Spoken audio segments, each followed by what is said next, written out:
बिस्मिल्लाहिर्रहमानिर्रहीम। अस्सलाम वालेकुम नाज़रीन इकराम, आज की वीडियो में हम आपको अहमद यसूई के बारे में बताएंगे। ख्वाजा अहमद यसूई अलूम हनफी सिराम शहर में 1093 को पैदा हुए और 1166 में तुर्कस्तान में वफात पाई।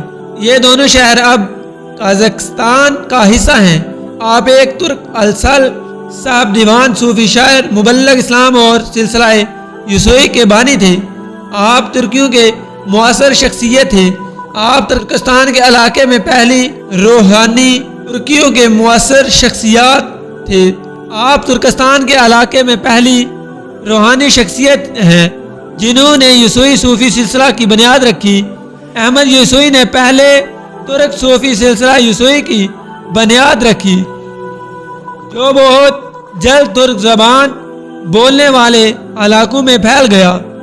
आप अपने प्याशर यूसुफ हमदानी के हनफी सिलसिला नक्शबंदिया मुक्तब फ़िक्र से ताल्लुक़ रखते थे। इनकी वलादत 5वीं हिजरी सदी के आखिर में तकरीबन 1093 को सिराम जनूबी कजाकिस्तान में हुई।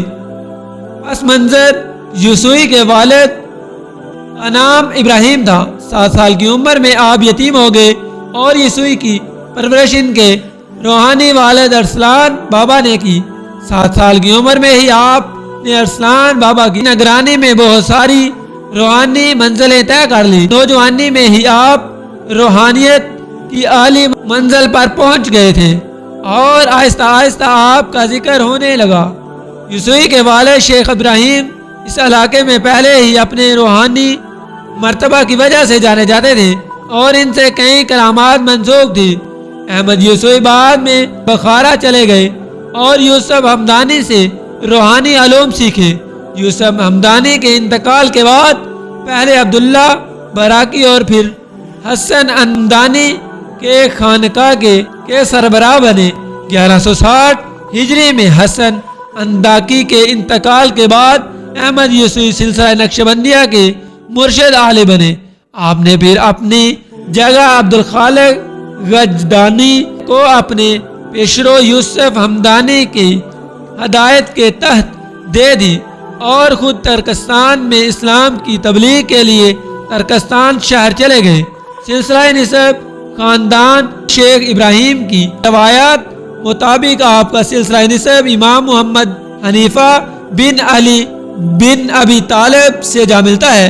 शेख इब्राहिम बिन शेख अलियास बिन शेख महमूद बिन शेख मोहम्मद बिन शेख इफ्तिखार बिन शेख उमर बिन शेख उस्मान बिन शेख हुसैन बिन शेख हसन बिन शेख इस्माइल बिन शेख मुसई बिन शेख मोहम्मद बिन शेख हारून बिन शेख अलशोख बहरुल आरफान जबल तामीनान कुतुब तुर्कस्तान ख्वाजा इसहाक बाब बिन अब्दुर्रहमान बिन अब्दुल कहार बिन अब्दुल फतह बिन इमाम मोहम्मद अल कबर अल हनीफा बिन इमाम अली बिन अबी तालिब असर और रसूख। ख्वाजा अहमद यसूई ने वस्ती एशिया में इस्लाम की तबलीग के लिए गरकंदान कोशिशें की और इलाके में इनके बहुत सारे शागिर्द हो गए।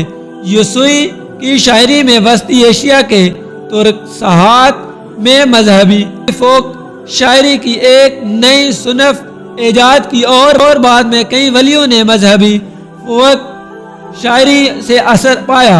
यसूई ने सबाब कजाकिस्तान के लोगों के लिए ये सही शहर को तालीम के बड़े मरकज में बदल दिया और फिर आपने 63 साल की उम्र में गौर फिक्र और मराकबा के लिए उम्र वक़फ़ कर दी। आपने एक ज़ेरो ज़मीन एक कमरा नमाता खाना बनवाया जहां आपने बाकी उम्र गुजारी। तुर्क मुफक्कर हसन बसरी लिखते हैं, कहीं सल्जूकी बादशाह थे जो अजीम सूफी शायर रोमी को कनिया ले आया और सल्जूकों की सरजमीन में ही अहमद यसूई एक दूसरे अजीम सूफी रहे और तालीम दी। इन दोनों आलमों का असर आज तक जारी है। यसूई को एड्रोड डी कैंपेबल अर्जेंस स्कॉट से लिखते हैं ने भी ख्वाजगान के रुकन के तौर पर यसूई को लिखा है। मिरास ख्वाजा अहमद यसूई का मकबरा बाद में تیموری سلطنت کے بانی امیر تیمور نے ترکستان شہر میں بنوایا۔ یسوعی طریقت کا سلسلہ ایجاد ہوا آپ نے قیام کیا تھا۔ اس کا اثر بعد میں کئی صدیوں تک رہا۔ 19ویں صدی میں عمارت بخارا میں سید عطا شیخ کے دربار میں یسوعی نمایاں پوزیشن پر تھے۔ دوسرے صوفی سلسلوں کے مقابلے میں یسوعی سلسلہ میں شمانی مناظرہ کا بہت اثر ہے۔ پہلی قازق ترک یونیورسٹی احمد یسوعی یونیورسٹی کا نام آپ کے عزیز میں رکھا گیا ہے۔ نقشبندی ادریس شاہ نے احمد یسوعی کا سلسلہ نسب کتاب الکتاب میں لکھا ہے۔ یسوعی کشمیر میں بھی تھے۔ یسوعی کا مقبرہ تیمور نے تجدید کروایا۔ دیوان حکومت احمد یسوعی کے ترک زبان میں لکھی کتاب ہے۔ 1895 سے 1905 میں یسوعی کی نظم دیوان حکومت کازان تاتراستان رسوئی سلطنت سے شائع ہوئے۔ ان کی وفات 27 شوال 562 کے مطابق 1166 کو وصال فرمایا۔ مزار یسا نزادرت کستان جنوبی قزاقستان میں ہے۔